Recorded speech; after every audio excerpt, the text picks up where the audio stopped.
into our lesbian feminist graveyard of feminist ideas that have passed on too soon. So one of my personal favorites, of course, is the lesbian feminist Satanic paganism movement. I think it's gone too soon. We also have women for women, and we have, of course, the L word. So just a few lesbian feminist ideas that we wish were still here. We've got some mirrors. Does anybody here at this point feel like looking at their own vagina? What would that entail? Well, you'd have to pull your dress down, I suppose, and have a look at your vagina.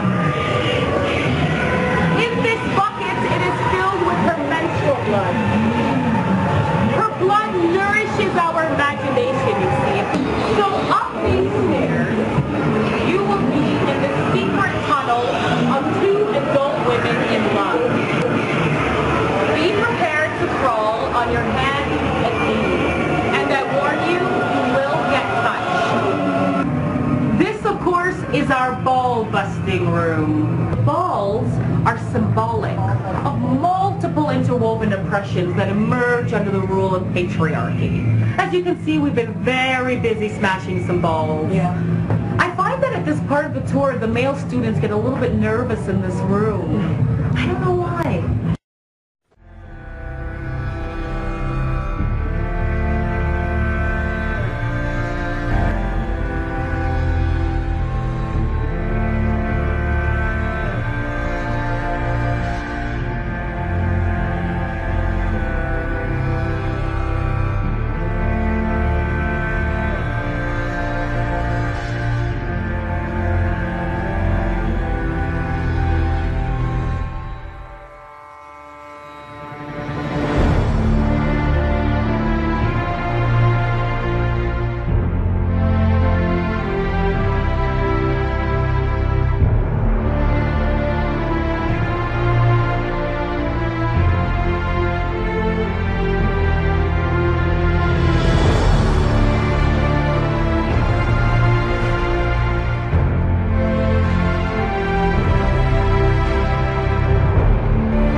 Max is very excited for me to turn him from my boyfriend into my girlfriend. Max is very excited for me to turn him from my boyfriend into my girlfriend. You look terrified.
couldn't make this stuff up if we tried.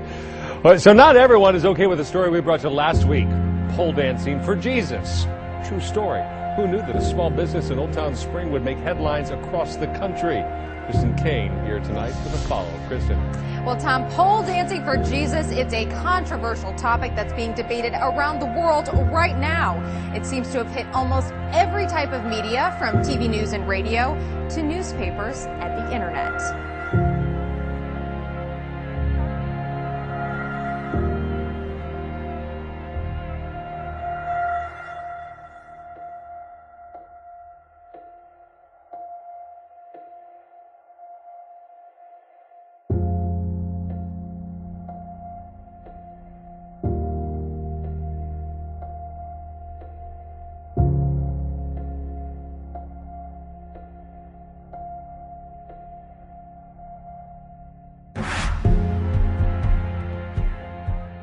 Here's a heartbreaker for me because it's Texas. Right. And a bill that's apparently being presented right now In the Texas legislature. in Texas legislature, not Europe. Right.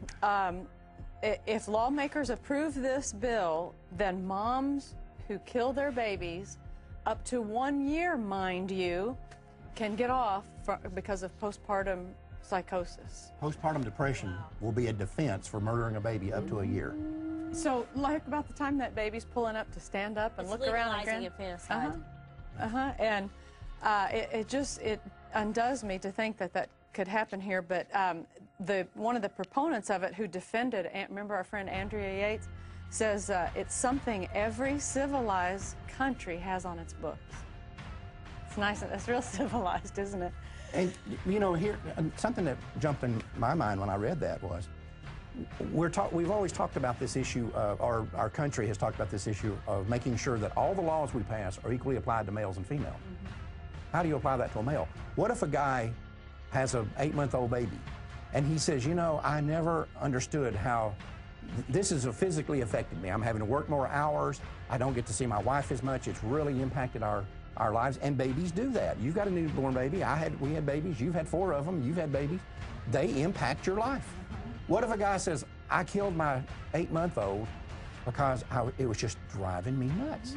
Then it better apply to it better apply to him. Yeah, but it might get him off, is the sad part. But one of them says change in public attitude about educating people about postpartum is what will get this through. And, you know, like, oh, it's so bad and people need a break, that, you know, run over their, 6-month-old baby's head. But yes, it does need to be brought up, because I was one that said, I will never have postpartum. You know, I'm a believer, I'm strong, I want this child, all that.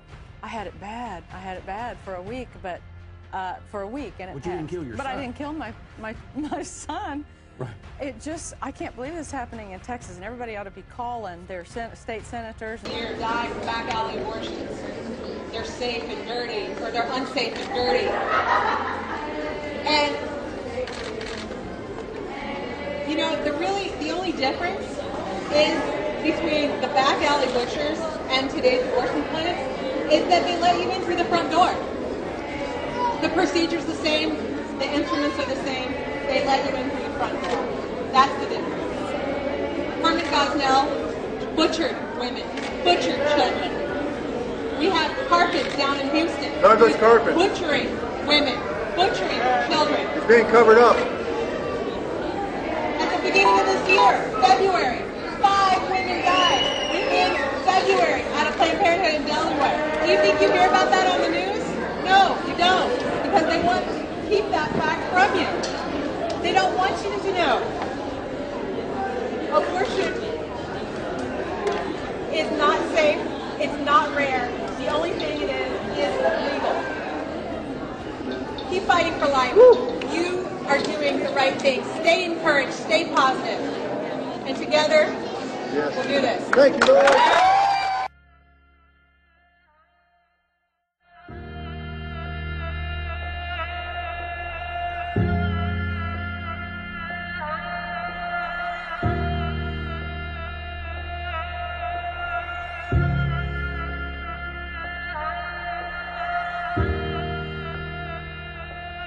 May I ask you, if this had been a 31-year-old man with a teen student, a 16-year-old girl, would you still have referred to it as fooling around?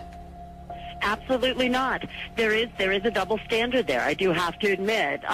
Generally you think, and this is probably the wrong thought, but you generally think when an older man sleeps with a teenage girl that there could be some kind of, not mental damage, but there's a whole lot more there that can go wrong. And you have the tendency to think sometimes that it isn't the same as a teenage boy and an older woman. That's not necessarily true. But actually, you are right about that. It's not true, period. And what you're saying typifies a complete miscarriage of justice, where a woman is treated differently if she sexually molests a child than if a man does. Gloria Murphy pleaded guilty to one count of gross sexual imposition of a person under the age of 13. Now, it's a lesser charge than child rape, which means Gloria Murphy could spend a maximum of 5 years behind bars.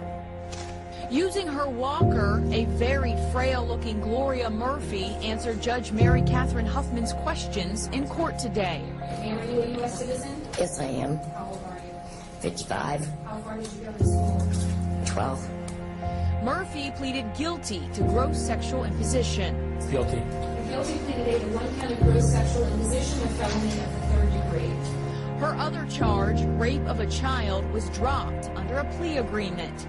Dayton police arrested Murphy, who lives in the 5400 block of Rawlings Drive, on January 30th, after the boy told an adult he and Murphy had sex.